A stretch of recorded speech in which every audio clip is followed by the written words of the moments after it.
Do you have a work-life balance? How much of your time do you spend in work mode? If you are spending too much of your time in work mode, then you will be feeling like you are permanently switched on and that you are never switching off. So, for example, you might be checking your emails all day long, 24/7, into your weekends, your evenings.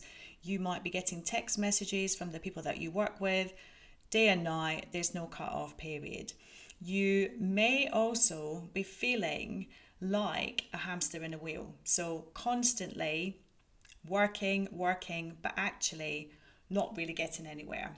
And you also might be feeling as though you have got no time for yourself. So that because you're constantly in work mode, you're not getting to do the things that matter to you. So you don't get to do things like spend time with your family, your friends. You don't get to do the things that you enjoy doing that allow you to switch off and recharge.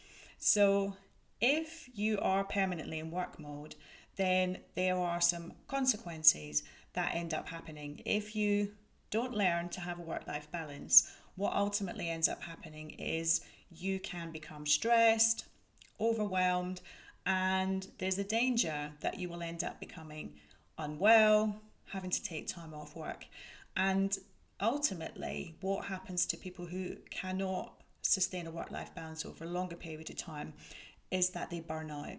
And we all know that in the teaching profession, there are so many teachers that are leaving the profession because of burnout and stress. And therefore, we need to maintain the teaching profession by making sure that we have that work life balance, because you can't give what you don't possess. So if you're turning up stressed, tired, overwhelmed, then you are not able to give the best version of yourself to the children that you teach, to the adults that you lead and manage.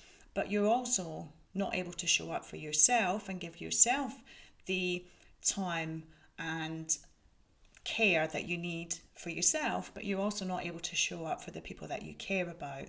So, what do you do to get this work life balance? Well, there are two things that I suggest that you do. The first is to make sure that you've got really clear boundaries. And by boundaries, I mean having a really clear start and finish time to your day and to your week. So, when are you going to actually start working? Is it when you wake up in the morning and you're checking your emails before you go to work? Or is it when you actually set foot inside the building?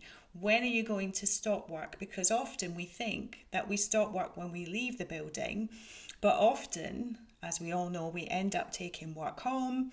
It ends up dripping into our evenings, which might start off as an hour and then become 2 hours. And before we know it, it's much longer than that. It bleeds into our weekends and it takes up far too much time that we don't get the time to do what we need to do for ourselves.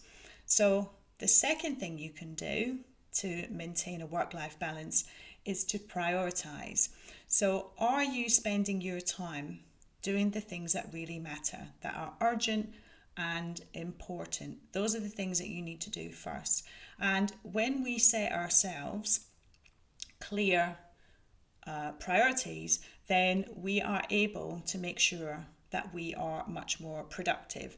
And when we set clear boundaries, we are able to have the time and the energy to do the things that matter and to show up for the people that we need to show up for. So let me ask you, do you have a work-life balance? Do you need to set yourself clearer boundaries? Do you need to be better at prioritizing your time and effort and being more intentional in the way that you use your time so that you can be more productive? I would love to know what your thoughts are on this, and I would love to find out how you manage your time. Drop your comments below, and I would love to read how you manage your time effectively.